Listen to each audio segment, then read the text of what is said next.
తమిళనాడులోని కరూరులో మొన్న శనివారం నాడు సెప్టెంబర్ 27న ఒక దురదృష్టకరమైన సంఘటన జరిగింది. తొక్కిసలాట జరిగింది. దానిలో 40 మంది పైగా మరణించారు. మరణించిన వాళ్ళలో 16 మంది మహిళలు, 10 మంది చిన్నపిల్లలు ఉన్నారు. చాలా దురదృష్టకరం. ఇది ఎందుకు జరిగింది అంటే, తమిళ దళపతి సినీ నటుడు, దళపతి అని తమిళ సినీ అభిమానులు పిలుచుకునే హీరో విజయ్ ఈ మధ్య పార్టీ పెట్టాడు, రాజకీయ పార్టీ టీవీకే. సో ఆ పార్టీ తరఫున ప్రచారం చేస్తూ ఉన్నాడు. ఆ ప్రచారంలో భాగంగా కరూరులో 27వ తారీఖు మధ్యాహ్నం 12ంటికి విజయ్ సభ ఉందని ప్రకటించారు పార్టీ వాళ్ళు.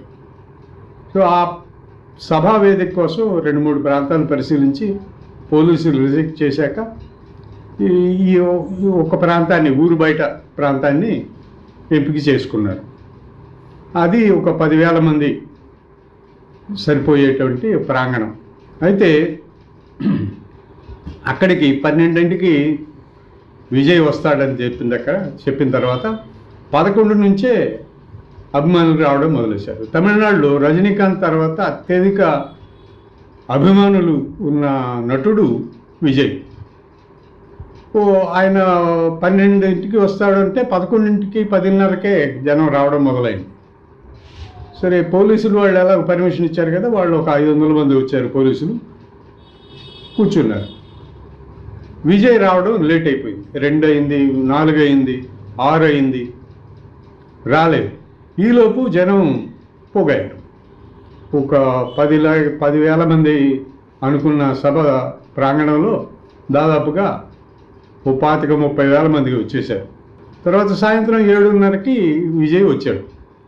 వచ్చి ప్రసంగం ప్రారంభించాడు. వాస్తవానికి ఆయన సభా వేదిక దగ్గరికి వెళ్ళాలి. వెళ్లకుండానే తన కారవాన్ పైనుంచే జనం కిక్కిరిసి ఉండటంతో కారవాను వేదిక వరకు వెళ్ళలేకపోయింది.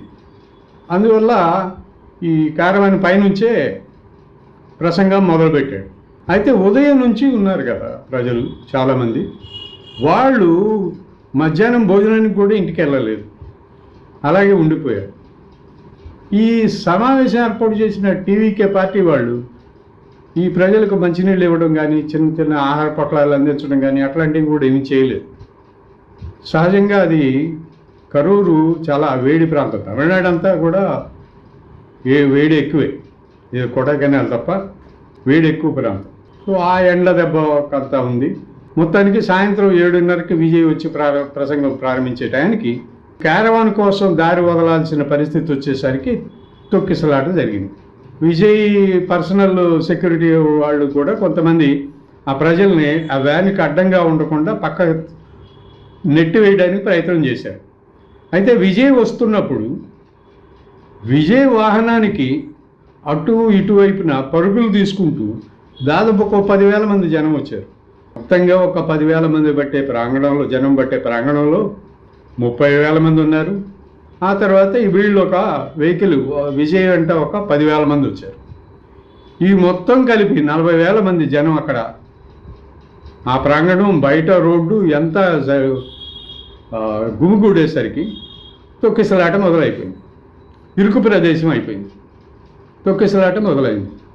తొక్కిసలాట జరిగింది. 40 మంది చచ్చిపోయారు.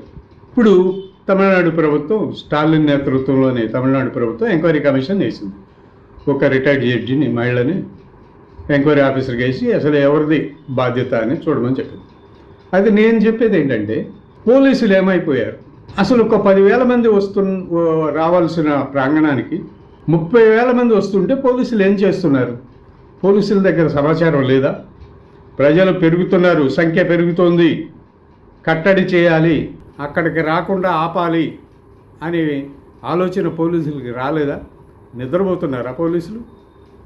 ఏం చేస్తున్నారు? పోలీసులది కదా ఇది బాధ్యత మొత్తం పూర్తిగా. సెక్యూరిటీ వాళ్ళు పర్మిషన్ తీసుకున్నారు కదా. పర్మిషన్ తీసుకున్నప్పుడు మీకు లెటర్ రాసిస్తారు కదా. ఆ లెటర్లో ఎంతమంది జనం వస్తారని వాళ్ళు ఎస్టిమేషన్ చేశారు. అంతమంది తర్వాత మిగిలిన వాళ్ళని ఆపేయాలి కదా. ఆపేయకుండా లోపలికి ఎందుకు అలౌ చేశారు?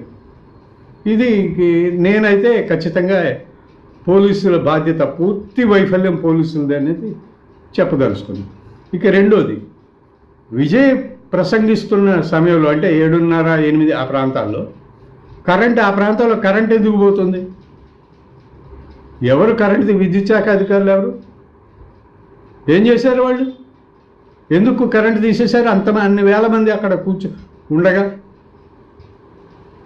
కరెంటు పోయినప్పుడు ఏమవుతుంది? తొక్కిసలాట మరీ పెరుగుతుంది.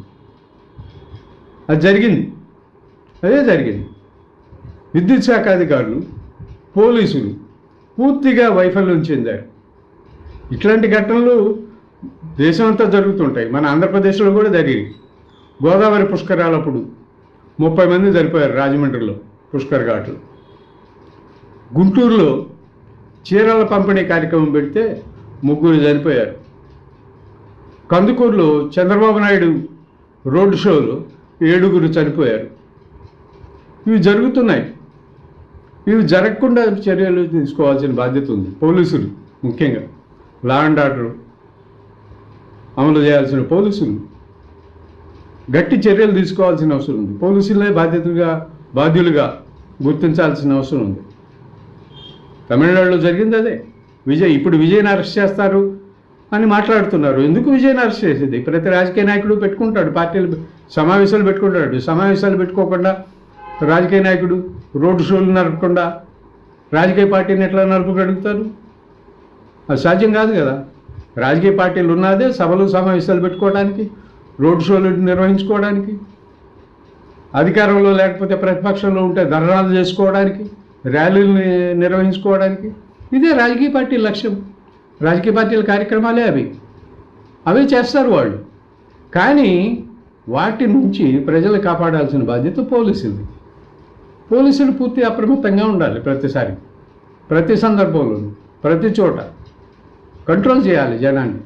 అసలు క్రౌడ్ మేనేజ్మెంట్ అనేది ఒక సబ్జెక్టు పోలీసులకి. క్రౌడ్ మేనేజ్మెంట్, క్రౌడ్ డిస్పర్సల్ అంటే ఏదైనా సంఘటన జరుగుతుంది అనగానే క్రౌడ్ అంతా, ఆ జన సమూహాన్ని మొత్తాన్ని కూడా ఎటుకట్టు పంపించేయాలి. అక్కడి నుంచి పంపించేయాలి. దానికోసం అవసరమైతే ఫోర్స్ వాడాలి, వాటర్ క్యాన్లు వాడాలి, రబ్బర్ బుల్లెట్లు వాడాలి. ఫైనల్గా అవసరం అయితే కాల్పులు కూడా జరపాలి గాలిలోకి. అట్లా ఏ సంఘటన జరగకుండా ముందు జాగ్రత్తలు తెలియాలి. అది ఒక సబ్జెక్టు పోలీసులకి. దాన్ని ఎట్లా మర్చిపోయారు తమిళనాడు పోలీసులు? విజయ్ అత్యంత ఆదరణ కలిగిన సినిమా నటుడు, ఇప్పుడు రాజకీయ నాయకుడు అయ్యాడు. సో ఆయన సభలకు జనం ఎంత సంఖ్యలో వస్తున్నారు అనేది ఒక ఎస్టిమేషన్ ఉండాలి కదా పోలీసుల దగ్గర. ఏ స్థాయిలో ఆయన సభలు జరుగుతున్నాయి, ఎంతమంది జనం వస్తున్నారు, వాళ్ళని ఎట్లా కంట్రోల్ చేయాలనేది ఒక అవగాహన ఉండాలి. అది లేకుండా ఎట్లా అనుమతి ఇచ్చారు, ఎలా కళ్ళు మూసుకొని కూర్చున్నారు పోలీసులు? ఇది పోలీసులు బాధ్యత వహించాల్సింది. ఇది తమిళనాడులోనే కాదు, ఎక్కడ జరిగినా కూడా ఇలాంటి సంఘటనలు దానికి పోలీసులదే బాధ్యత.